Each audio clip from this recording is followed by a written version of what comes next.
Bryce Larson had just moved to Ontario, Canada from sunny Vacayville, California, and he wasn't too happy about it. But over time, he became accustomed to the countryside and even enjoyed the new school he attended.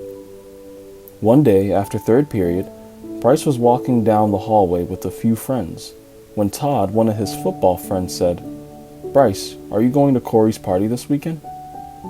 "I don't know, Dane. I was thinking about it, but had not decided yet." Out of nowhere, Todd came running behind Bryce and jumping on his back.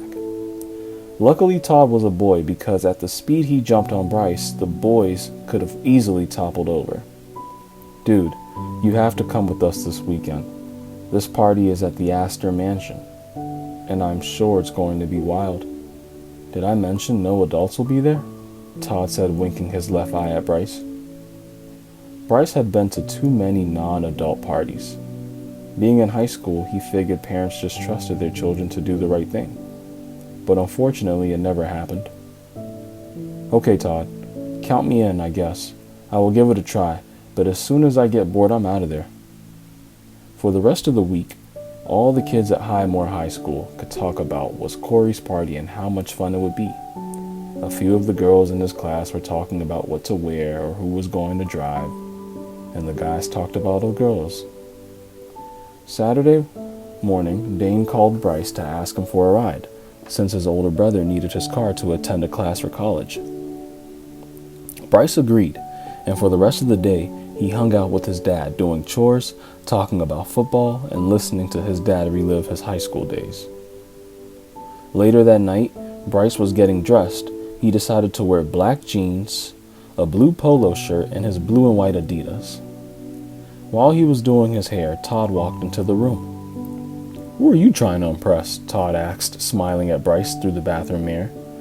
"The girls at our school don't go for guys who dress and smell better than them." Bryce turned around and looked at Todd's clothes. Faded jeans, white t-shirt, and boots. He wasn't trying to impress anyone. "I'm just trying to make sure that I look like I care about myself," he smiled back at Todd. Taking it as a joke, Todd punched Bryce in the side and rubbed the top of his head. And after that, the two boys started playfully wrestling on Bryce's bedroom floor. "Boys, you might want to stop and get it together before you miss the party," Bryce's mom said, laughing at them all tangled together. The house was about 30 minutes away from Bryce's home, and when the two boys arrived at the place, Bryce was in complete awe. The house was from around the 1800s, and it was huge. On the nameplate near the front door read a sign that said, "Astor Mansion, circa 1830. From what it said, the house was built for Conrad Astor and his family. The family owned the home until they moved out in 1910. Bryce wondered why they moved out after such a short time. Walking into the house was like going back in history, except for the kids that were shouting, dancing, and being weird. The foyer was all white, and the vaulted ceilings were so tall that one could imagine the clouds were nearly touching the roof. The floors were hardwood, and the steps to the upstairs area were white marble.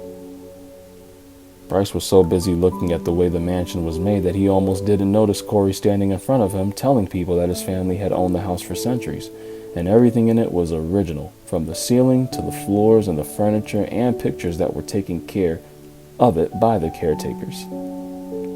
Bryce was amazed by all of this in the house. This was better than any other house he had visited in California. Todd handed Bryce a drink and went off to mingle with people he knew or didn't know, and he left Bryce to fend for himself. Throughout the night, Bryce danced, played pool, ate from the buffet, and watched a few of his peers make fun of each other. Suddenly, his eyes caught sight of a girl walking in the backyard.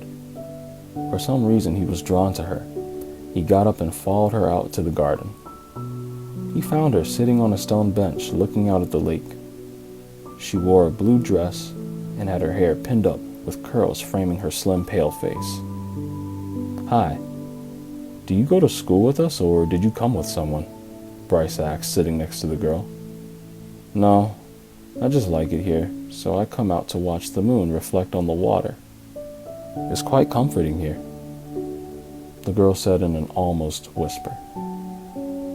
Bryce was surprised at how her skin seemed to glow from the moonlight, and that made him even more interested in her.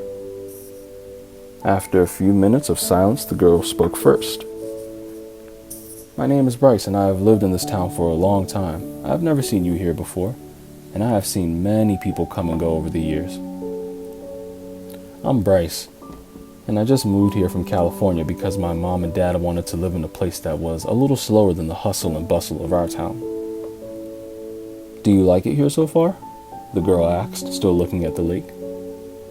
Bryce smiled to himself and said, "I'm starting to like it here more." Just at that moment, a slow song started to play, and Bryce asked Willow to dance with him. At first, she didn't seem interested, but slowly she got up and took his hand. Bryce felt how cold her hand was and pulled her closer to him. Slowly they swayed to the music, and he could smell lilac perfume coming off her pale skin. He knew it was lilac because his grandmother used perfume that had the same fragrance.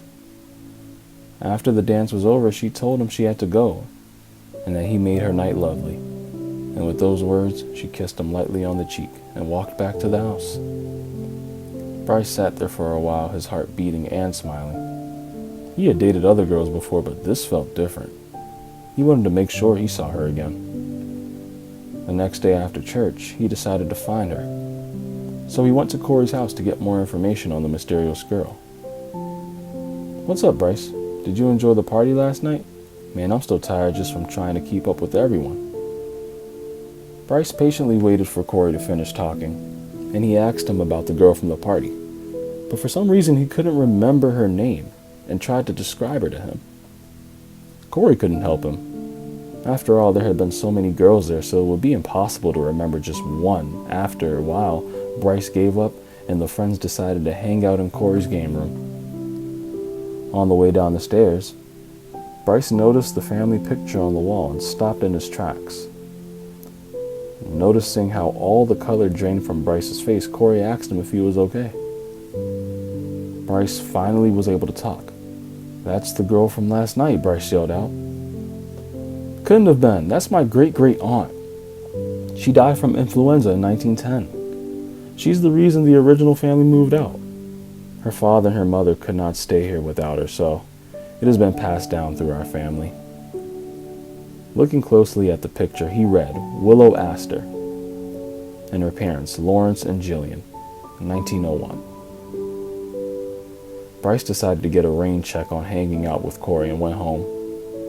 His head was spinning from what he had just seen. The girl he had fallen in love with was not even alive, and he was torn. Later that night, Bryce decided to look up the archives online, and there in front of him was her obituary. The picture they used was of her at her Cauda Leon. It stated, with Corey, had told him earlier she had died from influenza. But what caught his eye the most was the sentence, "She lived to sit outside at night and watch the moon's reflection on the lake near their house." Shutting down the computer, Bryce laid in silence. Then he went to his window, looked up at the moon, and said, "Thank you, Willow, for choosing me to spend time with you. I hope you can find peace, and we can meet when my time is up." He vowed to never forget her, and once a month he would go to the stone bench and place lilies on it, hoping for one more dance with his dream girl. Author note: we all meet people every day of our lives. Who knows if they are just a kind spirit not ready to give up a life they had before? Stay kind, my friends, and greet those who we come in contact with, because you never know what our destiny may hold. Thank you.